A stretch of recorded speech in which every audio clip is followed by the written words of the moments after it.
Welcome to Lithuania.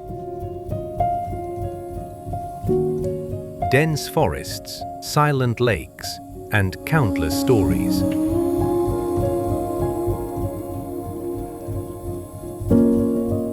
In the heart of the Baltic, a world unfolds that feels both rugged and poetic. From the vibrant bustle of Vilnius to the quiet expanse of the Curonian Spit, Lithuania reveals a fascinating diversity. Join us on a journey through the land of crosses.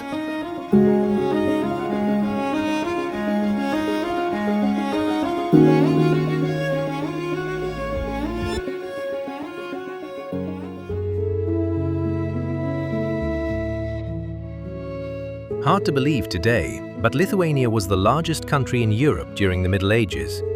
The Grand Duchy, which reached its greatest extent in the 14th and 15th centuries, stretched across Belarus, large parts of Ukraine, and regions of Poland and Russia.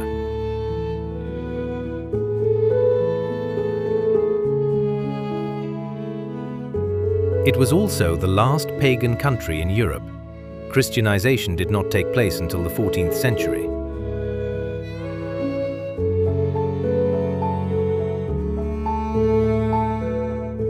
Many places in Lithuania still feel like an undiscovered part of Europe, and the diversity of landscapes is truly unique. Vast pine forests stretch right up to the Baltic Sea. The Curonian Spit, in particular, is a landscape without equal.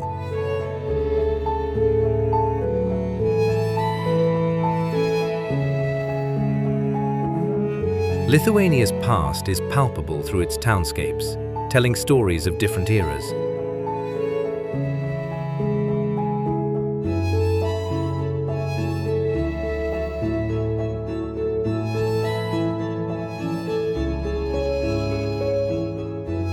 We begin today at a truly extraordinary place in the north of the country, near the city of Šiauliai. While the city itself appears unassuming, not far away on a hillside stand tens of thousands of crosses, densely packed in all shapes and sizes, a sight that is unique in the world.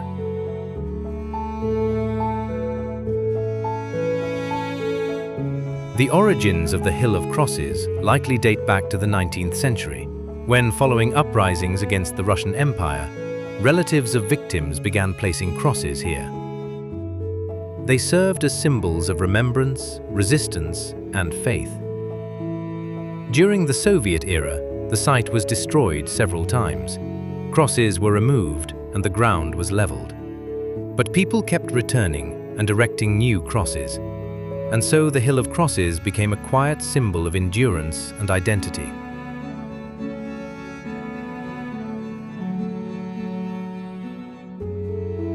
What began as a personal expression of grief grew, over the decades, into a national emblem of resistance. Today, it is an important pilgrimage site.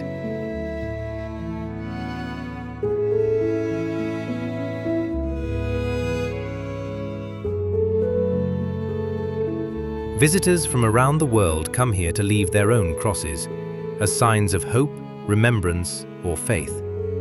Some bring small, simple crosses. Others bring elaborately crafted ones.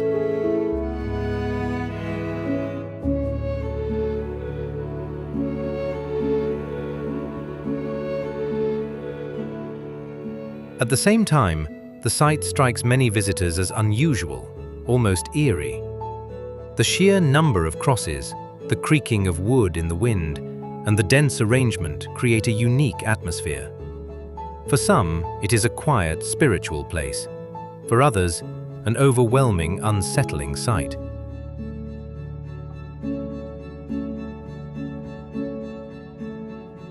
It is precisely this contrast that makes the Hill of Crosses so special.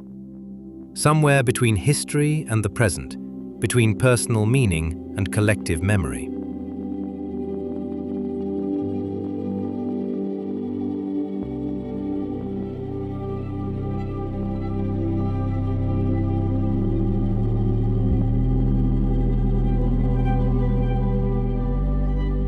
Further into the center lies one of Lithuania's two showcase cities, Kaunas is the historical heart of the country, with medieval roots that are clearly visible. As a former capital, Kaunas retains a special cultural depth to this day, shaped by architecture, history, and its location at the confluence of the rivers Nemunas and Neris.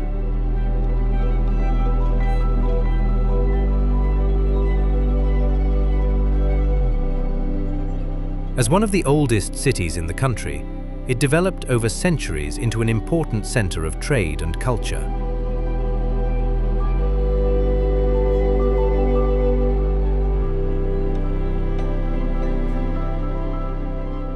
Kaunas Castle is among the oldest structures in the city and stands strategically at the confluence of the rivers.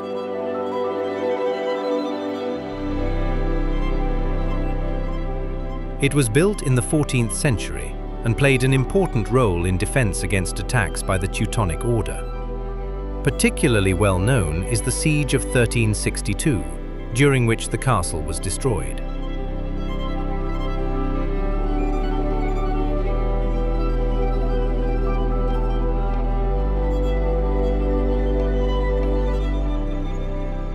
Directly adjacent lies the Old Town of Kaunas, with cobbled streets, historic buildings, and the striking town hall square.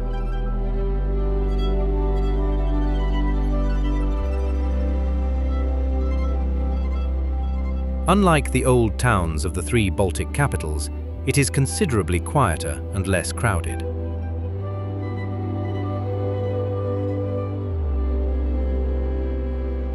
The combination of castle and old town paints a clear picture of the city's medieval development.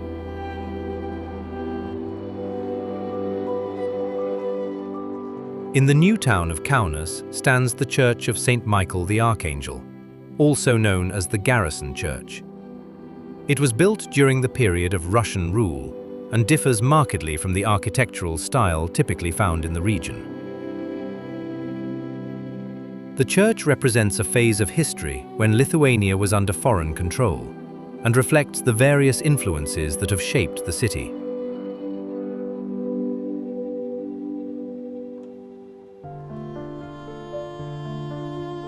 Another testament to the past is the Ninth Fort, a former defensive fortification. During the Second World War, it served as a prison and execution site. Today, a large monument commemorates the victims of that era.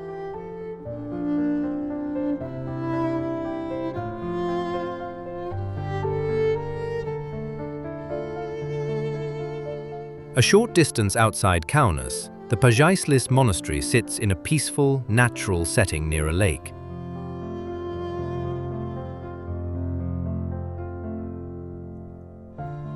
The baroque complex is symmetrically designed and surrounded by nature, which further enhances its effect.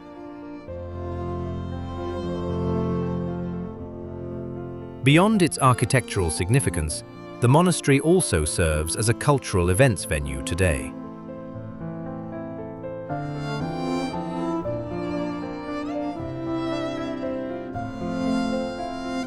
Along the river, the Panemuna Castle route adds a calm, nature-connected dimension to the picture of Kaunas.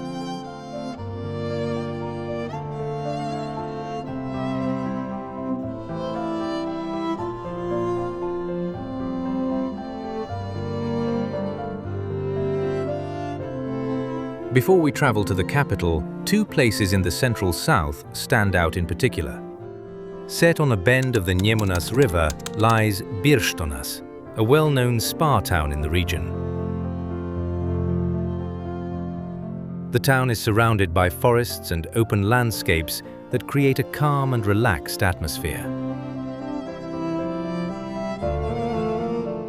As far back as the 19th century, Birštonas became known for its mineral springs and developed into a center for rest and recuperation, without ever losing its natural character.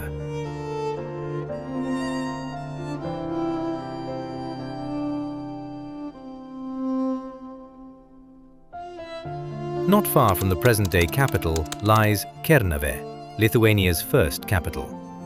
The UNESCO World Heritage Site lies in a valley on the river Neris and is known above all for its hills, the so-called Castle Mounds. These elevated structures were once fortified settlements, serving as centers of protection and administration.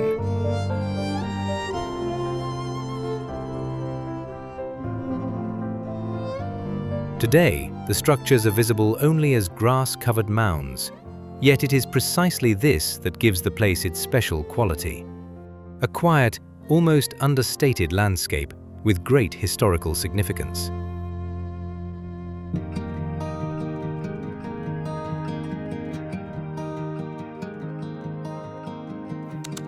Welcome to Vilnius. Very few people are aware of the beauty of this place. Here, creative freedom, architecture, and history come alive in the heart of the political center.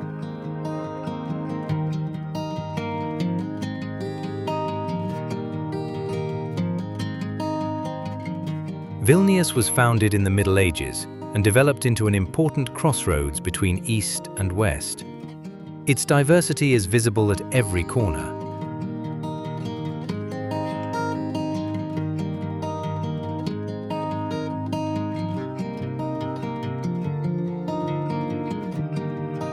Starting with the Old Town, which not only belongs to the UNESCO World Heritage List, but is also one of the largest preserved old towns in Europe.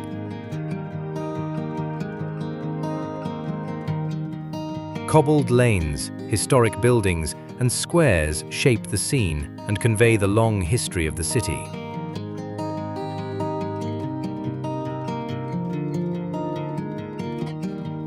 Above the Old Town rises Gediminas Tower, a remnant of the former castle complex. It stands on Castle Hill and offers one of the best views over Vilnius.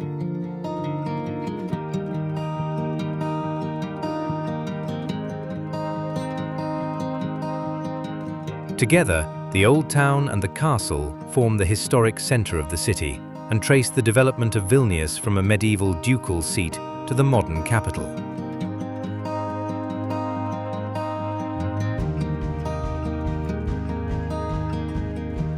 Cathedral Square is the central heart of Vilnius and one of the city's most important gathering places. Here stands the Cathedral of St. Stanislaus with its freestanding bell tower.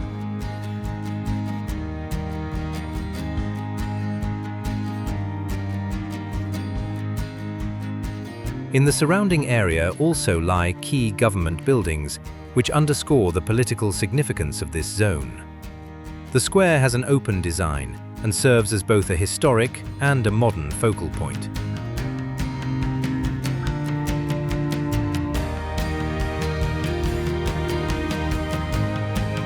Very nearby is the Three Crosses Hill, a popular viewpoint with views over the city.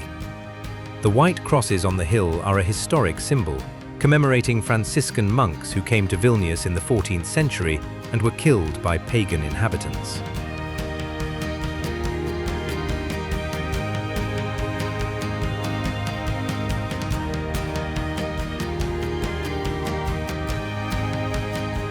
When it comes to striking buildings, two names tend to come up here in Vilnius. First, St. Anne's Church, a masterpiece of brick Gothic with an exceptionally intricate facade. It is no coincidence that it is one of the most photographed motifs in the country.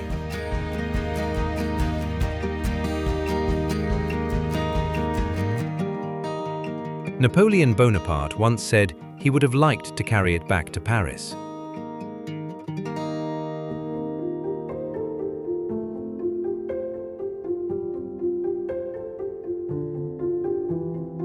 Nearby, dozens of museums await, each more impressive than the last.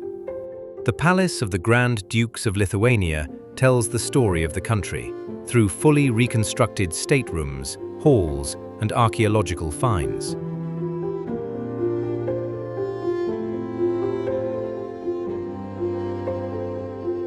The KGB Museum, meanwhile, offers a glimpse into the era of Soviet occupation. Here, where a KGB headquarters once stood, many rooms have been preserved in their original state.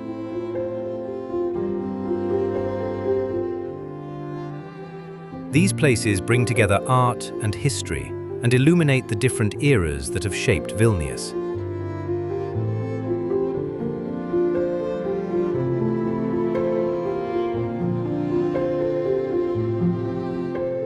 The second name that often comes up is Trakai Castle. It lies a little to the west of Vilnius and is also one of the most famous sites in the country. Located in the middle of a lake, this castle, accessible via a wooden bridge, served in the Middle Ages as an important residence of Lithuanian Grand Dukes. Today it is restored and conveys a vivid impression of the architecture of that era. The combination of water, landscape, and structure makes Trakai one of the most visually striking places in the country and an essential part of the Vilnius region. A region where history and nature merge into one.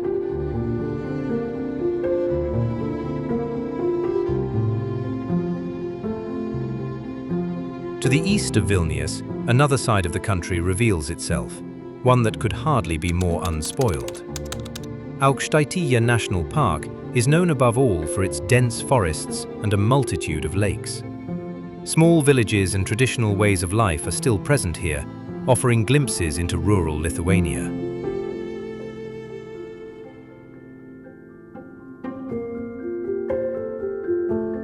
In Aukštaitija, this nature combines with modern infrastructure. The treetop walk enables a view over the forests from an elevated perspective and reveals the full dimension of this landscape.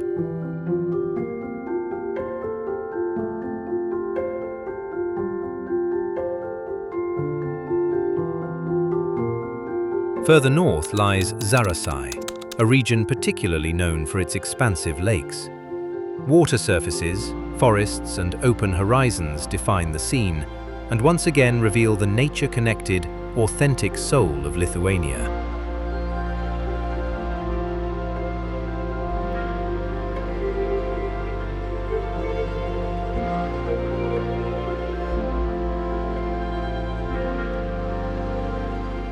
In the far west, a completely different side of the country emerges. Instead of forests and lakes, coasts, dunes, and open horizons shape the landscape. The Baltic Sea brings fresh air, changeable weather, and a particular stillness.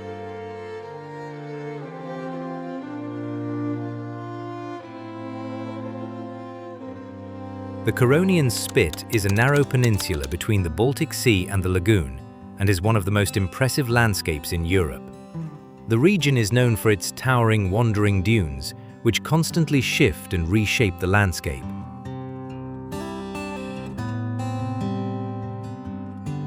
Pine forests, sandy expanses, and long beaches alternate to create an extraordinary overall picture. On one side, the Baltic Sea with sandy beaches, on the other, the calm Curonian Lagoon, a unique natural phenomenon in Europe.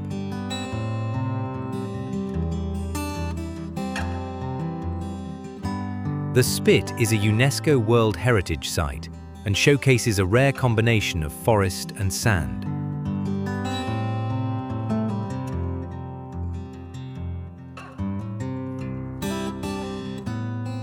Palanga is considered Lithuania's most famous seaside resort and comes especially alive in the summer months. A long promenade stretches along the coast. Wide, sandy beaches invite visitors to linger, while the famous pier extends far out to sea and becomes one of the most beloved spots for sunsets.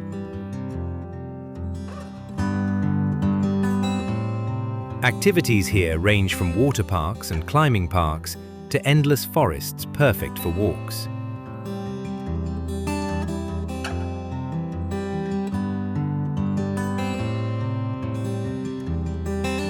Neringa presents itself quite differently. Here, time seems to pass more slowly.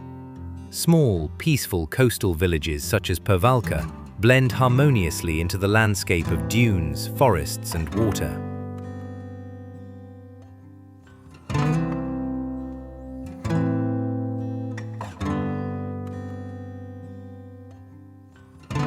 Nida is known for its colorful wooden houses with traditional architecture and its impressive dune landscapes. The surroundings here feel extremely open, almost minimalist.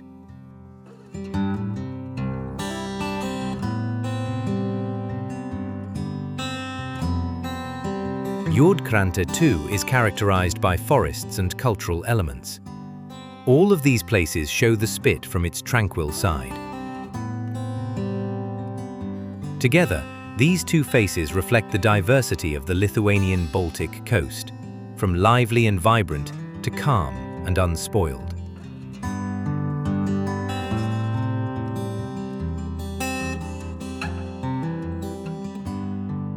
Klaipėda is Lithuania's only port city, and that defines its character, a blend of maritime atmosphere, German history, and Nordic flair.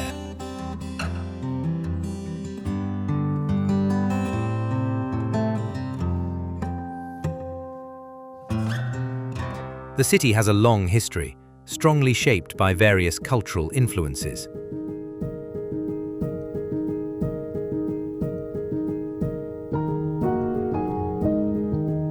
The old town still bears traces of this past today, particularly through its half-timbered houses and an architectural style quite different from the rest of the country. Meanwhile, kite surfers particularly enjoy their sport a little outside the city, in Kintai.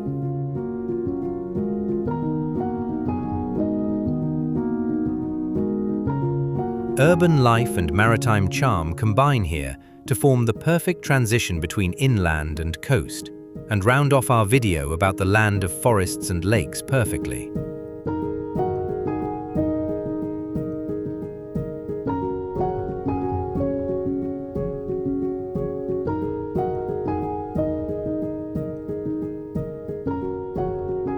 Thank you for watching. We hope you enjoyed today's video. If so, feel free to leave a like and subscribe so you don't miss any more videos.